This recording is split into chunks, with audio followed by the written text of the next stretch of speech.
మన ఇండియాలో టూరిస్ట్ విషయంలో మన గవర్నమెంట్ ఏమీ చేయట్లా. అది యాక్చువల్లీ నా నెక్స్ట్ ఏమి క్వశ్చన్. సిన్సియర్గా చెప్తున్నానమ్మా, ఏమీ చేయట్లా. వరస్ట్ అనమాట ఆ విషయంలో మాత్రం. ఎంత చెయ్యొచ్చమ్మా, ఎంత ఎంత చెయ్యొచ్చు. టూరిస్ట్ డెవలప్మెంట్ చేయాలంటే అసలు ఒక్కొక్క ఏరియా చేస్తే కోట్లు కోట్లు వచ్చేస్తాయి. మీకు జస్ట్ ఉదాహరణకి వైజాగ్ నుంచి భీమిలి రోడ్డు ఉంది.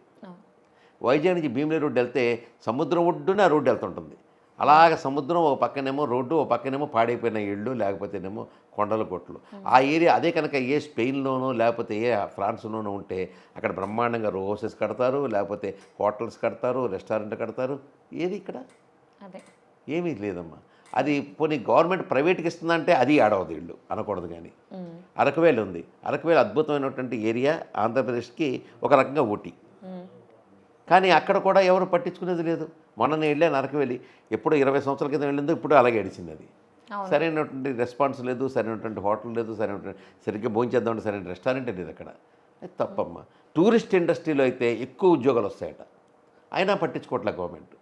టూరిస్ట్ ఇండస్ట్రీకి ఎక్కువ ఉద్యోగాల్ని అబ్జర్వ్ చేసుకునే గుణం ఉంది, దాన్ని ఉపయోగించుకోవట్లేదు. ఇప్పుడు అమెరికా ఉంది, డిస్నీల్యాండ్ ఉంది ఓవర్లాండ్లో.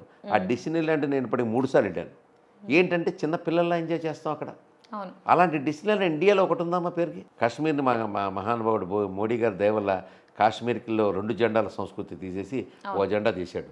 70 సంవత్సరాల తర్వాత కాశ్మీర్లో స్వాతంత్రం వచ్చింది. నిజంగా చెప్పాలంటే వాళ్ళకి ఇప్పుడు వచ్చింది. ఆ తర్వాతట లాస్ట్ ఇయర్ కాశ్మీర్కి 2 కోట్ల మంది వెళ్ళారట టూరిస్టులు. 2 కోట్ల మంది. అంతకుముందు 10,000 మంది వెళ్ళేవారట. అంటే ఎంత ఖర్చు పెట్టి వెళ్తానికి సిద్ధంగా ఉన్నారు, వెళ్తానికి సిద్ధం. కానీ అక్కడ కాశ్మీర్లో ఏం చేయగలిగాం మనం? ఏమైనా డెవలప్ చేయగలిగామో ఏమీ లేదు.